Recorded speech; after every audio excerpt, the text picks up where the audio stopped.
questions. So Tamsin, who is also absent for similar reasons, I believe, is going to address us on item 7, which is an overview.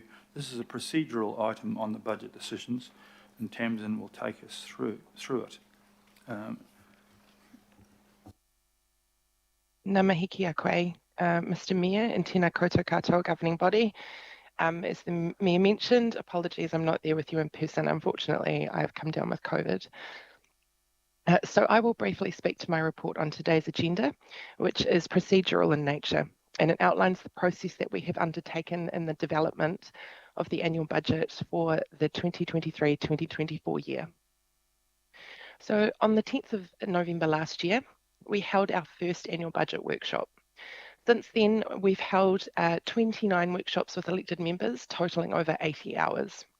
During that time, we have covered a lot of ground with a focus on the financial position of the group, economic forecasts and their impact to our finances, budget options or levers that included rates, debt, asset sales, operating budget reductions and revenue, the approach to communication and engagement with Aucklanders, consultation and the analysis of the record number of results we received through that process, the impact of this year's storm events and CapEx reprioritisation. During that time, we responded to over 200 queries from elected members involving numerous additional pieces of information being provided to you to help support decision making today.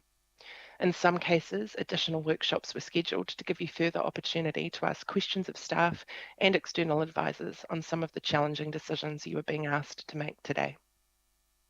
In my report, I set out the key legislative requirements associated with an annual budget, including the requirement to provide for a special consultative procedure due to the proposed amendment to the airport shareholding policy in our 10-year budget.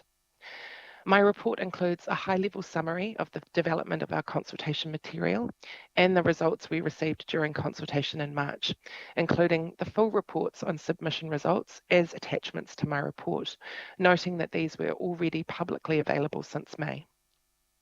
A summary of the advice we have provided since consultation is also included in the report. I include a section on the process and risk management oversight related to the amendment to our 10-year budget on the airport. This includes the resolutions from last week's Extraordinary Audit and Risk Committee. If we just move to the next slide, these will show up on your screen, but summarised advise the governing body that control and risk management processes relating to the amendment has been effective and that there are no outstanding audit issues. The committee also resolved to request that management brief council at today's meeting on the current and potential demands on council's financial resources. Our CFO Peter will provide this to you as an introduction to the mayoral proposal item on today's agenda. Climate and Māori impacts are also included in my report, as well as council group impacts and views, local board impacts and views, financial implications and risks and mitigations. Once decisions have been made today, staff will then prepare final budget documents to reflect those decisions, and we will prepare a report for the governing body meeting on the 29th of June, seeking formal adoption of the budget. Thank you, Mayor. Ngā mihi kia koe, and happy to take any pārtai. Thank you for that, Tamsin. It's easy to forget just how long and tortuous this process has been and how many meetings and how much information has been given out to aid the ability of my fellow councillors to make decisions. But thank you for your excellent work. And any questions of Tamsin? I have Deputy Mayor Simpson. No? I don't have Deputy Mayor Simpson. But I'm happy if you move, I'm happy to second it, Your Worship. Councillor Lee has a question. Yes, thank you very much. You made reference to the special consultative procedure, and as we all know, under Section 83 of the Local Government Act, when it comes to selling strategic assets or amending the long-term plan to achieve the sale of strategic assets, the special consultative procedure is required. The Council is required to adopt or use the special consultative procedure under the Act, and therefore it's not just a normal consultative procedure, it's a special one. Could could you point out any resolution of this council which did formally adopt or agreed to use the special consultative procedure, given the importance of the details, dotting I's and crossing T's in these matters, especially a matter of the scale of $2.35 billion? Thank you. Thank you for the question, Councillor Lee, and through the chair. The consultation process that was used by council was set out in the communications and engagement plan, and that was agreed to by the governing body at an emergency committee on the 15th of February in 2023. And the legal team reviewed the consultation approach to ensure it complied with those statutory obligations that you outlined, Councillor Lee, and that was signed off by our legal team. So the resolution you'll find attached to that emergency committee when you signed off on the comms and engagement plan on the 15th of February. I thank you for that. I'm just mindful that if this proposal, I'm talking about the airport sale proposal, should be reviewed at some stage, I'm looking for the resolution that authorised the council to adopt the special consultative procedure, and I can't find it. That's included in the consultation and engagement plan that outlines that we were required to undertake a special consultative procedure and what that looked like. So within that plan, it outlines the consultation document and the description, so these are the SCP requirements. It outlined that we had to consult for at least a month. The summary consultation document had to be made widely available. There had to be opportunity for people to present their views to council, which enabled spoken interaction, and also that we must ensure that people who wish to present their views are given a reasonable opportunity to do so and are informed about how and when they can take up that opportunity. So all of those requirements are set out in that comms and engagement plan, and you as a governing body agreed to that plan on the 15th of February. I've had a good look at the minutes of the 15th of February, and I can't find any authorisation or resolution to adopt a special consultative procedure. You say it's in the communications plan, and that may well be, but there is, as far as I can see, there is no formal resolution authorising that adoption. It's been overlooked. Thank you. Through the chair, just to clarify, and our legal team might want to make a comment, but as I understand it, there is no requirement for a formal resolution around an SCP. It's a legal requirement that we must adhere to, and so we have to include it in our comms and engagement plan, and that is the mechanism that you use to agree to that approach. Is through adopting that or through agreeing to that comms and engagement plan. But as I understand it, there isn't the need for a separate resolution to conduct an SCP, because it is a requirement when you agree to consult on a proposal to amend the LTP. Actually, okay, there's no formal resolution. Thank you. Thank you. I've got our in-house legal representative, Meredith, has approached the bench to answer that question too. Through the chair, if it is helpful, there's no express legal requirement to resolve to undertake a special consultative procedure. What is required is that we adopt a consultation document and we run through the process in accordance with those requirements. We have reviewed the consultation process and we're satisfied that we have met the requirements for a special consultative procedure. And on that basis, we don't consider there's any legal impediment to you taking a decision today. Thank you. Could I just make one comment, please, Mr. Mayor? No, it's not questions. It's a question, please. Okay.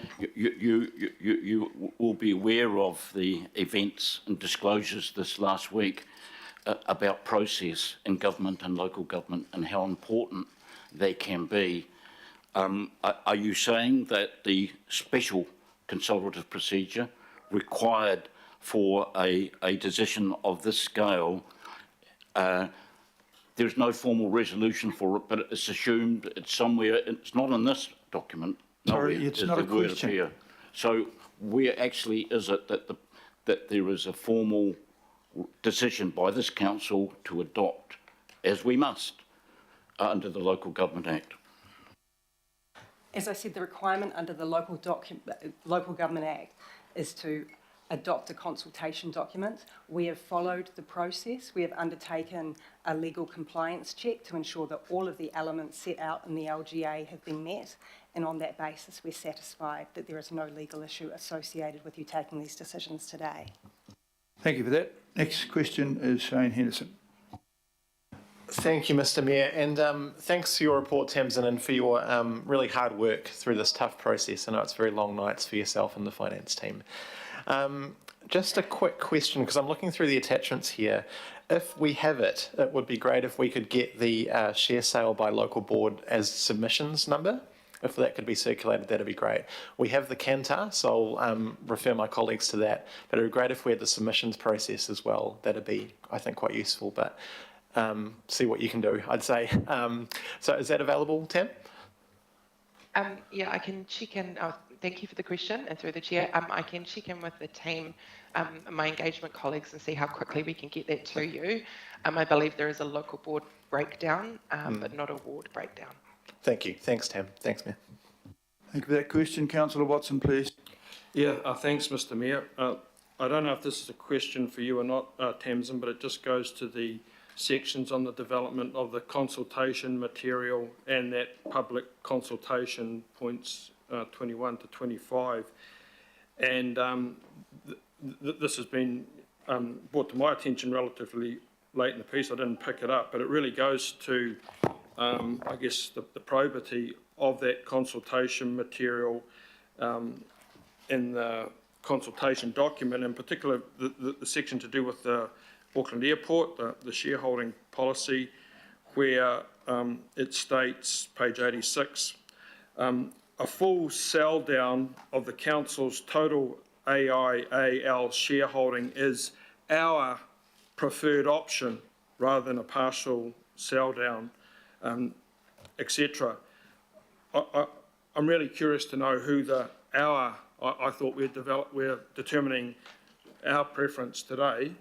That was put out as part of the public consultation suggesting or stating an Auckland Council preferred option. I wasn't aware of any resolutions or decisions by Council to present a preferred option through the consultation. Is there someone who can give an explanation for that, who that our is, and why it's in there in the absence of any agreed view, obviously? Yeah, so thank you, Councillor Watson, for the question, and through the chair.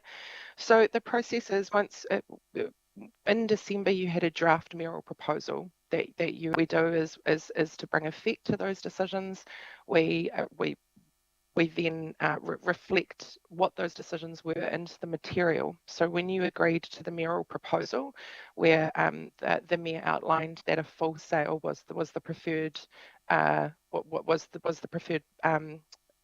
option in terms of our shareholding, that was then reflected in the document. So that's what it means. It's purely the consultation document as agreed to in December.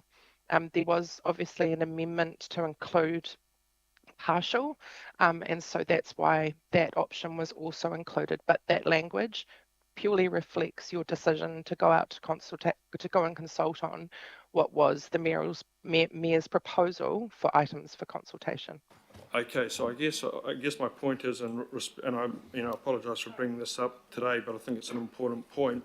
That language, of course, is the language that is being transferred to the public to respond to in terms of, risks and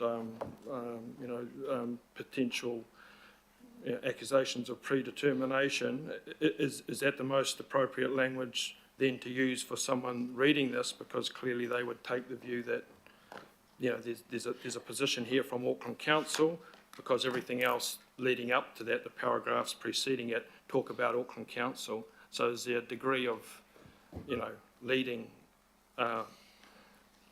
submitters in respect of that type of language use?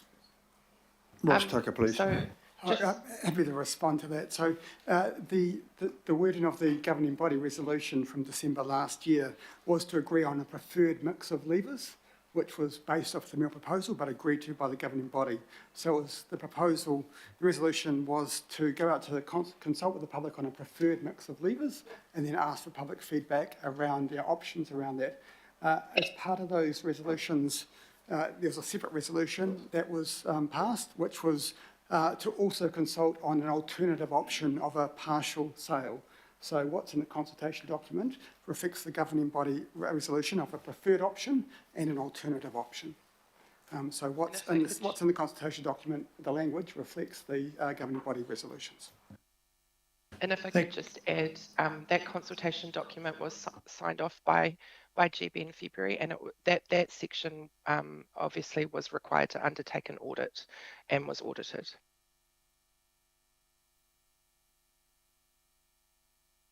Okay, I've got no further questions.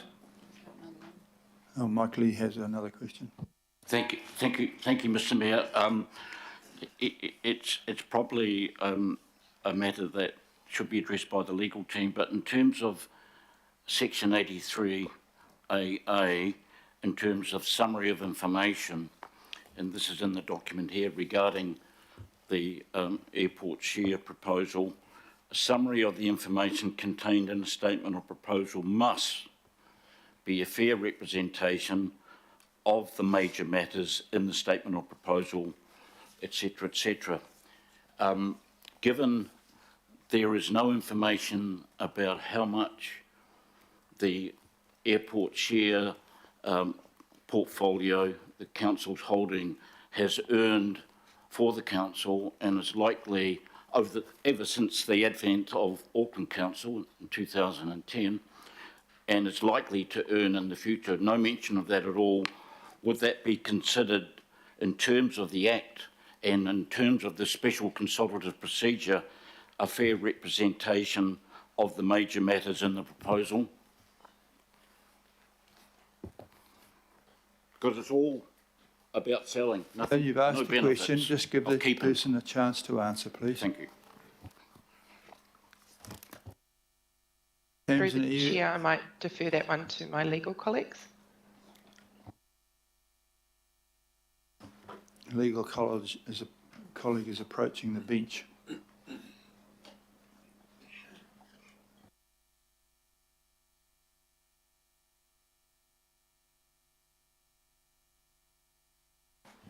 So the fairness and the robustness of the information contained in the consultation document, including in relation to the airport shares, has been checked by audit and signed off as a fair and robust representation of the issues. Good answer, thank you. Councillor Henderson. Can I just ask quickly, this might be a question for Tam or it might not be, by what margin did the vote for consultation pass when we voted on the consultation earlier this term? There I were believe several it answers to was that. all but one. All but one. Okay, thank you. Thanks, Mayor. Okay, so are there any further questions? It appears not. So at this stage here, I will propose the motion, which is that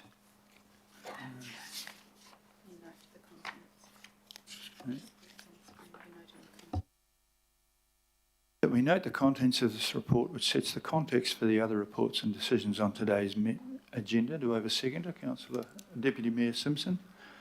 Okay, is there any further debate on that? Otherwise, I'll put that motion. All those in favour, please say aye. Aye. To the contrary? Carried. Okay, do we know if there's a response back from Dominic about the Tupuna Monga Authority question?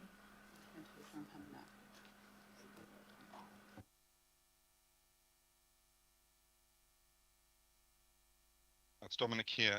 We're just still working on a response, Your Worship. Okay, hang in there, Dominic, and I'll move to the next one and come back to you in about whenever that finishes.